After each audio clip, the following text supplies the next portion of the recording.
நீங்க தனியா வந்து என்ன செய்ய போறீங்கன்னு உங்க மனசுல ஒரு கேள்வி ஒன்று எழலாம். அதுக்கு நான் பதில் சொல்ல வேண்டியது நம்மளுடைய கடமை இல்லையா? ஆனா அதை சொல்றதுக்கு முன்னாடி இங்க ஏற்கனவே இருக்கிற கூட்டணியை பத்தி கொஞ்சம் நீங்க தெரிஞ்சுக்கணும் இல்லையா? இந்த காங்கிரஸ் திமுக கூட்டணி இருக்கே, அதுல காங்கிரஸ் மட்டுமே 5-6 முறைக்கு மேல இங்க ஆட்சியில இருந்தாங்க.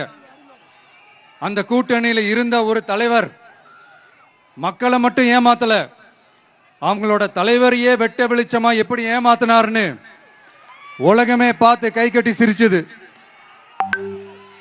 அதுக்கப்புறம் அந்த கட்சி இங்க எந்த நிலைமையில இருக்குன்னு உங்க எல்லாருக்குமே தெரியும்.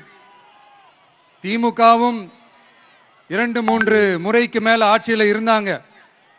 இப்போ ரெண்டும் கூட்டணி, பேருக்கு தான் கூட்டணி. ஆனா திமுகவும் காங்கிரசும் கூட்டணின்னு சொல்லிக்கிட்டே சில தொகுதிகளில் ஒருத்தர் எதிர்த்து நிற்கிறாங்க. தமிழ்நாட்டிலையும் திமுக காங்கிரஸ் குழப்ப அணியா தான் இருக்குது. புதுச்சேரியிலையும் அதே மாதிரி குழம்பி போன அணியா தான் இருக்குது. அப்புறம் இன்னொரு கூட்டணி இருக்கே, அதான் என்ஆர் காங்கிரசும் பாஜகவும் சேர்ந்த கூட்டணி. அது சேர்ந்த கூட்டணி எல்லாம் இல்ல, சேர்ந்து இருக்க முடியாம சோர்ந்து போன கூட்டணி.